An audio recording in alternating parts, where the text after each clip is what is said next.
If you're a facilities manager at a university, you know students rely on the cafeteria for breakfast, lunch, dinner, and the occasional late-night snack. So when a dishwasher breaks down and dirty plates pile up, the mess hall can turn messy in the blink of an eye. Enter Grainger. With over 1 million industrial-grade products and fast delivery, the product you need now is never far away. So you can turn that dishwasher back into a lean, clean washing machine. Call, click Grainger.com, or just stop by. Grainger, for the ones who get it done. Other shows we have for you to enjoy at myclassicradio.net. The Avengers was most certainly not a household name in South Africa prior to the radio series. With no national television service until 1976, the mechanism simply was not present in the country to show television programs to mass audiences. While many other countries reveled in the filmed adventures of John Steed and company, South Africa was not equipped to join in the fun. The series took Britain by storm and made a major impression in the American markets, being that greatest of rarities, a British series given a network transmission slot. However, as a filmed series, rather than a videotaped one, The Avengers was able to gain a modicum of exposure in South Africa through film rentals. Come and listen at myclassicradio.net.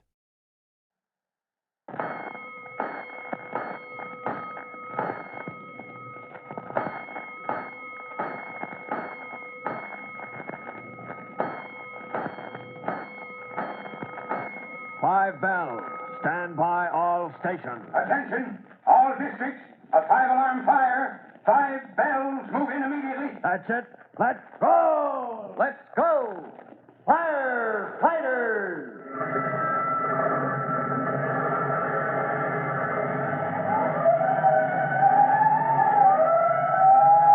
Presenting Firefighters, the true-to-life story of our unsung heroes who stand ready to ride by day or night against our most murderous enemy, the demon of fire. In just a moment, we'll join Chief Cody and rookie fireman Tim Collins in the old Wilcox mansion, where Tim's young brother and sister, Jimmy and Trudy, had come earlier to ask for a donation for the antique sale, which the junior firefighters planned to hold. The fire, which had broken out in the attic closet almost immediately after the youngsters left, has quickly and easily been put out.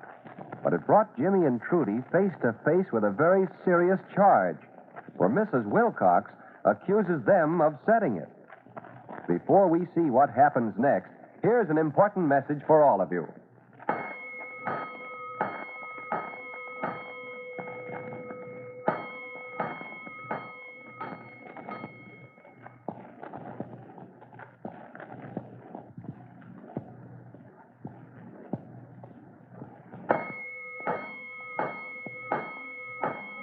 Let's go, firefighters.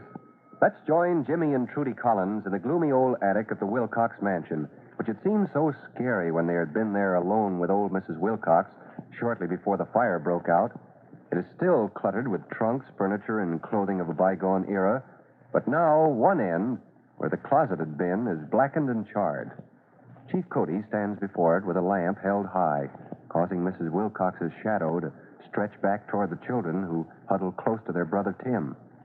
A quick look around, a few sharp questions, and then Chief Cody says, Well, Mrs. Wilcox, I don't think you'd believe me if I explained what happened.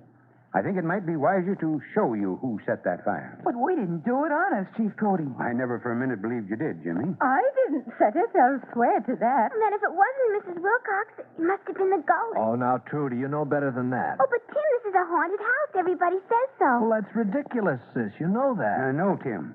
Trudy's closer than any of us to the truth. You couldn't say this fire was set by an actual person, and there wouldn't even have been a fire if this wasn't a haunted house. These children must have set it, Chief Cody. And if you think you can protect them with nonsense like that... Nonsense, you call it, Mrs. Wilcox? Tell me, why did Jimmy and Trudy come here? Why, to ask me if I had some old things stored away that I'd give them for their antique sale. You were awful nice to give us that old cup and saucer and that snuff box thing, Mrs. Wilcox. That's why we don't see how you can be so mean to think we'd set your house on fire. Isn't that right, Jimmy? Now, you kids let me have the floor a minute. Jimmy's closing this attic off. He's breaking that skylight while Trudy was sending in the alarm. Probably saved your house. My haunted house, Chief Cody? Yes, yes. To put it bluntly, any house that's allowed to become a fire hazard like this has is haunted, Mrs. Wilcox. It's haunted by the possibility of fire, day in and day out. Oh, ridiculous. I told you how careful I am. Fires don't start of their own accord. And anyway, the fire started in the closet. The lamp was on the floor outside it. Don't you think I know enough to keep it away from any of those clothes that might have been hanging above it? Well, I suppose so. Oh, gee, Chief, I give up. Me too. What happened, Chief? Tim, you had my permission to stay on after the rescue company left. But I believe the engine and hook and ladder companies haven't finished securing. That's right, sir. All right. Well, tell them to stand by a few minutes longer. Oh, if they've still got a line up on the roof, keep it there. Yes, sir. They finished wetting down the shingles just as we came up here, Chief. Anything else? Yes. Round up a couple of chemical extinguishers and any rookies like yourself who could profit by a lesson in fire prevention. Get them up here, huh? Right, sir. There's just one other thing. Yes, I know, son. Phone your mother. Tell her the kids are safe and sound. Yes, sir. Tell her Chief Cody says he'll have them home in time for dinner.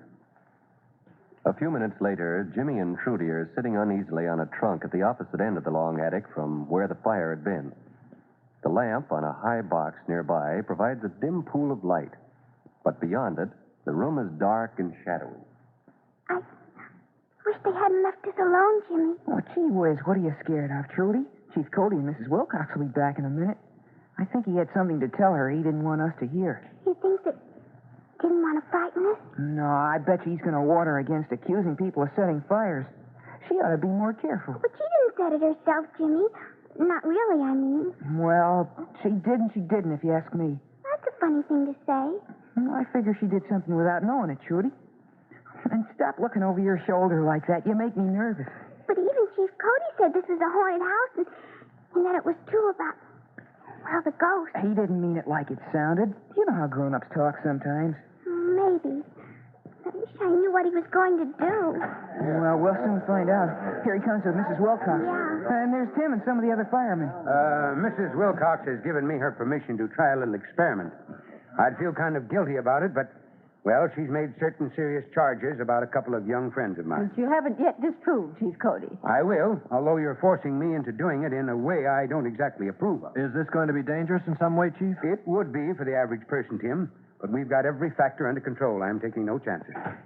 Look, Trudy, that closet the chief's opening is just like the one at the other end of the attic. That's right, Jimmy. If you look carefully, you'll see this end of the room is exactly like the other in every detail. Oh, I get it, Chief. You can duplicate exactly what happened at the other end before the fire. Even to taking a look at some of the things Mrs. Wilcox has stored in here, Tim. Now, these clothes I'm taking out of the closet, for instance.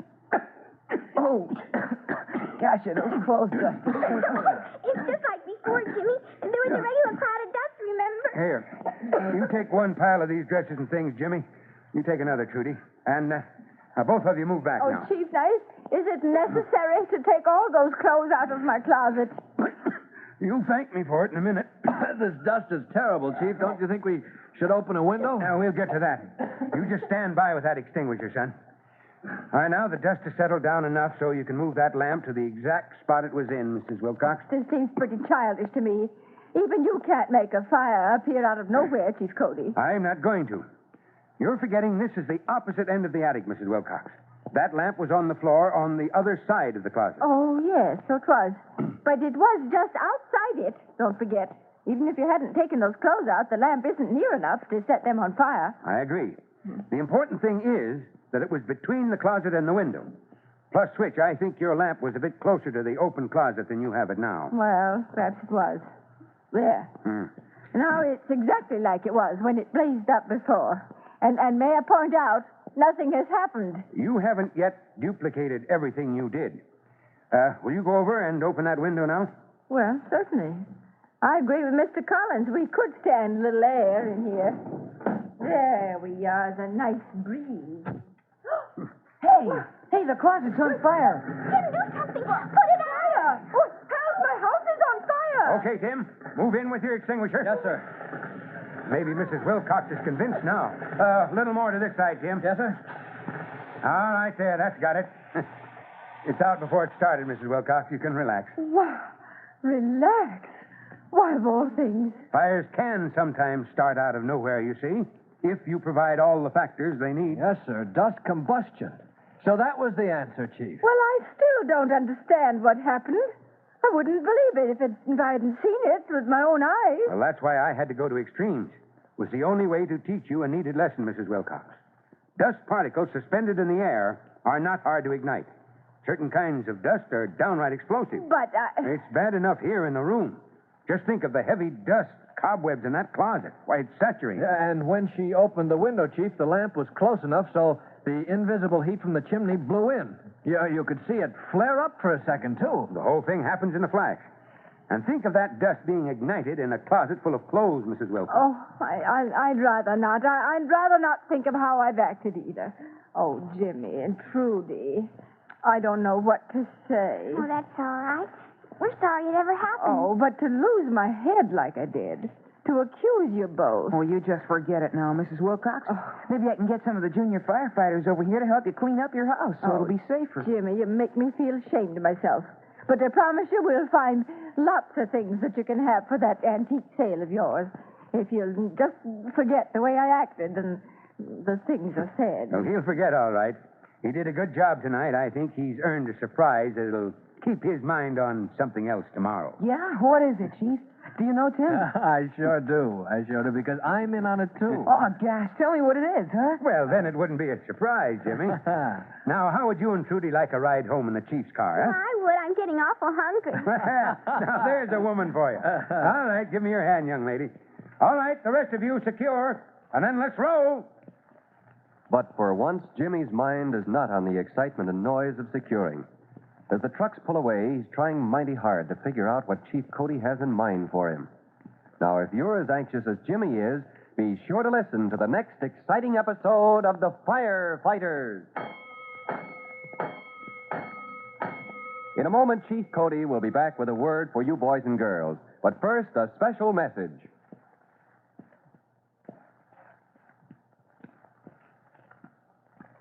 And now here's Fire Chief Bob Cody with a very special notice for the Firefighters Brigade. Chief Cody. This is Chief Cody back again, boys and girls. Firefighters, attention. After what happened in the old Wilcox mansion, I shouldn't have to say this, but I can't repeat it too often. Never poke around in dusty closets with a lamp, a candle, or lighted matches. Dust is inflammable. Now, if there's not enough light in the room, use a flashlight. Now, let me repeat once more. Never poke around in dusty closets with a lamp, a candle, or lighted matches. Well, that is all. Until next time, this is Chief Bob Cody saying so long. Fire Chief Cody and the young rookie fireman Tim Collins will be back on this same station the next time you hear... That's it. Let's roll!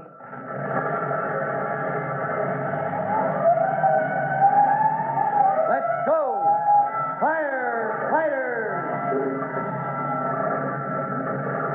Firefighters is a copyrighted feature of William F. Holland Productions.